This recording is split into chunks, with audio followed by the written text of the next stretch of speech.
Hello, guys. Subscribe.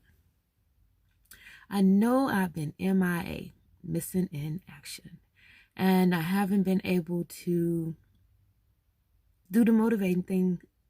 Sometimes I fall into being totally human, and today was one of those days. I don't know why I let a load. Truck drivers, do you ever let a load get you down? I had, it was a 4 hour and like 30-minute drive to even, 4 hours and 20 something. It was longer because I ran into an accident. There was a jackknife. So I had to sit for like 20 minutes, for them to clear, for a path for us to go. So that took away from my time, other than the snow falling down, like, you can't see in front of you. It was snowing really, really bad on my way out here. So that kind of also hampered my trip because I don't believe in speeding, especially after why there's no salt on the ground. I just don't believe in speeding like that. 40 and 50 is about fast as I'm going to go. They want you to speed, but I'm not going to do that because that truck jackknife, he passed by me blowing his horn because he was in a hurry. And I had stopped and did my brake and everything and came through. And that's what he was down the road, flipped over. Not flipped over, he was jackknifed. His front end was kissing his back end. I guess that's how you jackknife. And so I hope he was okay though. I hope God he was okay. I didn't see an ambulance or anything. So, and they were trying to, look like they were trying to crank it up or something. I don't know what they were doing under the hood. So I really tried to get the load out, and I kind of knew that once you get on the road, just because you have an hour left and if it's an hour to the place, doesn't necessarily mean that you're going to get there in an hour because you have stop signs. You have 45-mile when you're leaving out of a small town, 35, and you can't go over that because they'll get you for going 1 mile over the speed limit because I know somebody who got a ticket for that, So I try to follow the speed limit as much as I possibly can to keep my license. Because one thing about working a job, dispatch don't care about your license, And they calling me, telling me to shut down because it might be violation because they call you 15 minutes before shutdown to let you know so you can do your post trip. They call you 15 minutes before that. And at this job, I just keep getting it because, and then they'll say, well, you drive too slow and you don't make it there on time. And so it's your fault. You don't get out the yard in time. So it's your fault. So maybe this isn't for me. So I'm feeling a little down about it. I got the 2 loads, 4 hours of driving. I got 2 loads dropped off. Both of them, the first load was, then the other load was 30 miles away from that load, that I had to drop off. So, and I made it to both of those, but I was on my way to the second one. I was would be like 5 minutes away, but they turned me around and sent me all the way back to the other one so I can be repowered. That really ticked me off. And it really made me feel bad. I'm already not making any money here at all. So, I know you got to put your time in so you can get your 6 months to a year so you can go to another job. I know that, just been a really bad day. So I've been sitting here. And I called. It was like, well, we'll get you something. I'm like, by the time I get back, it'll be 12 or 1 o'clock. I don't want to go out on a run at 1 o'clock in the morning. And it was like, well, that's when our run start. And I'm like, no one explained that to me. I was going out in the daytime at first. I don't mind rolling till 12 or 1 o'clock. But at 3 or 4 o'clock in the morning, I really don't want to be under the wheel rolling. I don't want to be asleep. So maybe this isn't for me. I'm feeling pretty bad about it because I was really excited about, being there. I was excited thinking that I was going to get a decent paycheck. That didn't happen. Hasn't happened yet. And then, but it can blame me because I had the toothache thing. That took away a lot, weeks of pay. So, because I had a bad infection in my tooth. So, I can't blame anybody but myself because of my tooth. And it still hurts. But, this side is for some reason not healing. I'm using peroxide But in the back, no problem. No wisdom tooth, no problem. It's a side tooth that's taking forever to heal. But I'm taking ibuprofen for it, the swelling. Yeah, it's just a accumulation of a lot of things and disappointments. You wonder. I'm like, it's me. A lot of times you have to just look in the mirror and say, okay, you're the problem. You need to work on yourself. You need to figure out what you need to do next to fix it. And that's the way I'm feeling right now. Some things I can't fix, I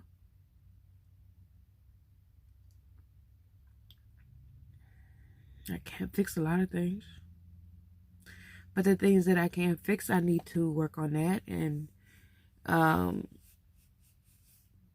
really didn't want to get in the truck and be bouncing around, because most truckers bounce around. They go from one trucking company to the next to the next. They've been all 20 of them, I know that. And I'm trying to get to one where I can stay at for a while. And that's really what I want to do. I don't want to be jumping around. But it would be nice to be at home. I've been offered a lot of jobs. One thing about being a trucker, you will get job offer after job offer after job offer.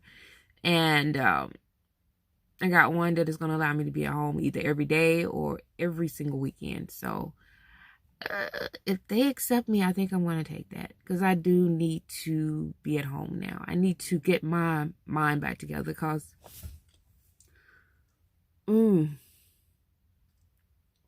when you keep your emotions all bottled up and you just,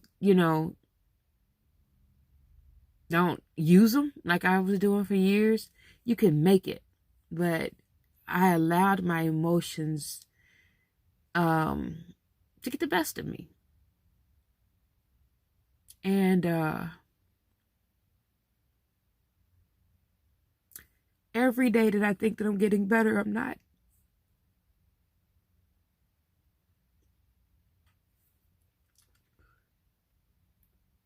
I know what I have to do. And if you're going through something like that where you feel you're not getting better, talk to somebody. Talk to somebody. Get some help. And do things to make yourself feel better, And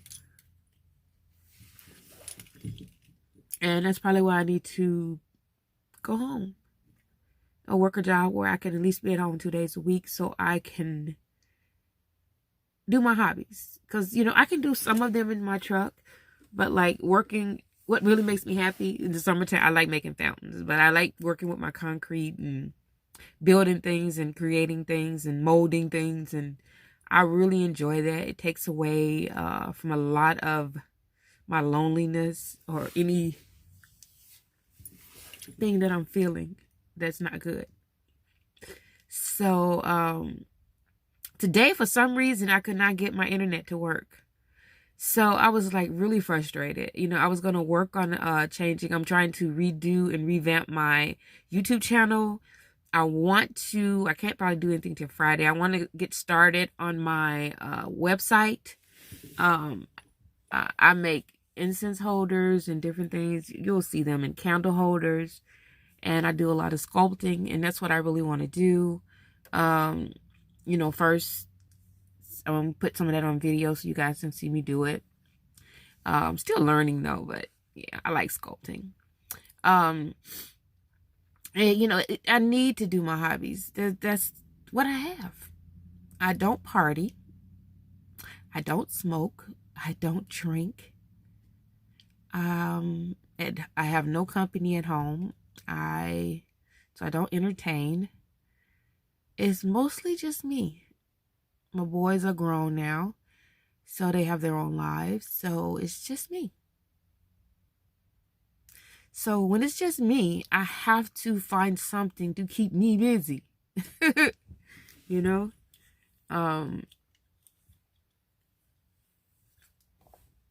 So if you find yourself alone, and you find something to do.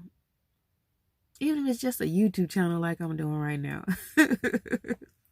You know, and this is what I do. I talk to you. And I'm hoping I'll be able to grow my channel and do more things and just start showing you everything that I do, and hopefully just make my life better and maybe make someone else's better along the way.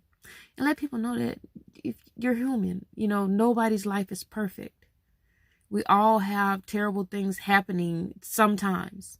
There are people out there with these great lives, you know, but the majority of us are fighting every day to stay afloat, fighting every day to stay happy, fighting every day to understand, why did this happen? Why did that happen? You know, and every time that you can steal a piece of joy, just take it. Just take it. I don't regret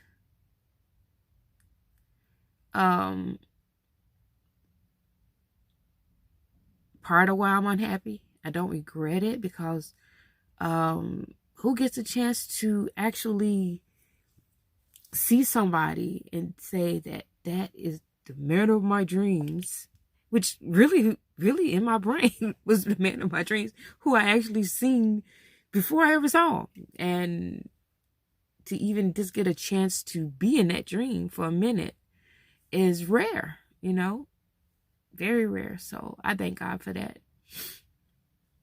I thank God for that. And right now, I just got to heal from knowing that that dream was over with. The dream went away pretty fast. And I just got to deal with that. That's all. But I need to put myself back in that position that I was in. It's very hard to get back there, you know, because I call this person my muse. For some reason, everything that I wanted to do in life was just popping, you know what I'm saying? I mean, I was writing poetry again. I was writing on my book again. I was just being the creative person I was again, you know, and it was just lit. Just like, I'm going to do this, and I'm going to do that, and I'm going to do this, and I'm feeling good. I lost like 30 pounds. So I thank you for letting me lose 30 pounds. Right now, I'm not losing anything right now, but I'm going to get back on my regiment. What I have to do is just, I think I need to write it down. Just go back and write down everything I was feeling during those few months that I was happy. You know, just being on the phone with that person made me happy. And I need to write down those things and think about those things that I did and try to recreate them within myself. You know, sometimes you have to dig real deep and just find the happiness within yourself, you know? And that's what I'm going to do. You know, it's not easy, but that happiness was there. It came out of me. So it's in there. It's still in there somewhere. So I got to dig it back out, just without, you know, help and without another person in my life that makes me happy. Just dig that happiness out and do all those things that I said I was going to do when I was, you know, thinking that I was with someone, you know. I need to do those things, you know. So that's what you do. When you make plans, try to keep those plans. You know, plans don't always go the way you want them to go. They just don't. But even with the detour, you take the detour and still get to where you want to go. And these, like I said, these videos are not just for everybody. They're for me too. It's me just talking to myself. Telling myself, take the detour and get to where I need to be. Take your detour and get to where you need to be. This is Angie, and I'm doing it. Subscribe to my channel. Help me grow.